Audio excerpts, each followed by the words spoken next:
Final শুরুর মাত্র 10 minute আগে স্টেডিয়ামে পৌঁছেছেন, ম্যাচ খেলেছেন এবং লাহোর কালান্দার্সকে ফাইনাল জিতিয়েছেন। পিএসএল ফাইনালের মোস্ট ভ্যালুয়েবল প্লেয়ার হয়তো সিকান্দার রাজাই। পিএসএল এর ফাইনালটা রিশাদ হোসেন রাঙাতে পারেননি। 4 ওভারে 42 রান খরচ করেছেন, একটা মাত্র উইকেটের দেখা পেয়েছেন। তবুও বিদেশি স্পিনারদের মধ্যে রিশাদই এবারের পিএসএল এর সেরা বোলার। 7 ম্যাচে 13 উইকেট। স্পিনারদের মধ্যে রিশাদের অবস্থান উইকেট শিকারির দিক থেকে চতুর্থ। তার আগে যেই 3 স্পিনার রয়েছেন প্রত্যেকেই পাকিস্তানি, প্রত্যেকেই রিশাদের থেকে বেশি ম্যাচ খেলেছেন।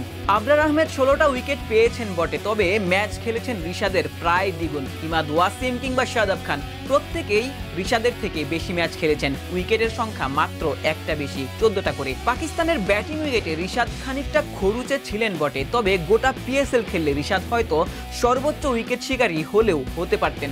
রিশাদ 13টা উইকেট নিয়ে মাত্র 7 ম্যাচে সেই ছাপি রেখেছিলেন। ফাইনালটা ঠিক রিশাদ সুলভ না হলেও এর আগের ম্যাচে দলের জন্য ম্যাচ জয়ী পারফরমেন্স করেছিলেন। একটা সোনায় মোড়ানো আইফোন জিতেছিলেন। দুবাইয়ের টিকিটটাও আসলে তিনি পেয়েছিলেন।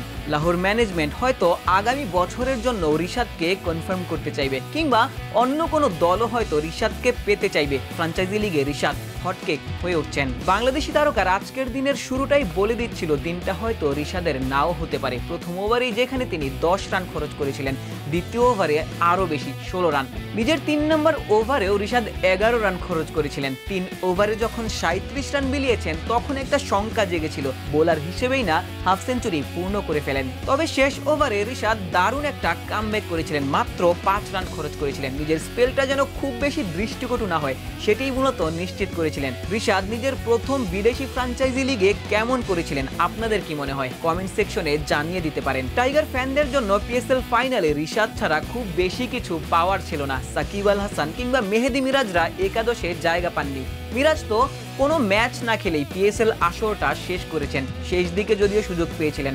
তবে একটা সম্ভাবনা জেগেছিল 3 ম্যাচ হয়তো মিরাজ খেলতে পারেন সিকান্দার রাজা যখন দেশে ফিরে গিয়েছিলেন। তবে ফাইনালে যখন রাজা ফিরলেন তখন মিরাজ তো ননই, সাকিবকেও একাদশ থেকে জায়গাটা ছেড়ে দিতে হয়েছে। সিকান্দার রাজা লম্বা পথ পাড়ি দিয়ে টসের মাত্র 10 মিনিট আগে মাঠে পৌঁছেছিলেন এবং সেখান থেকেও তিনি ম্যাচ খেলেছেন। পিএসএল এর মান নিয়ে এই জায়গাটাতে প্রশ্ন থাকতেই পারে। বাংলাদেশি ক্রিকেটারদের জন্য পিএসএল কিংবা আইপিএল খুব একটা খারাপ যায়নি। মুস্তাফিজ শেষ 3 ম্যাচে দুর্দান্ত পারফর্ম করেছেন, যদিও ইনজুরিতে পড়ে পাকিস্তান সফর থেকে ছিটকে গিয়েছেন।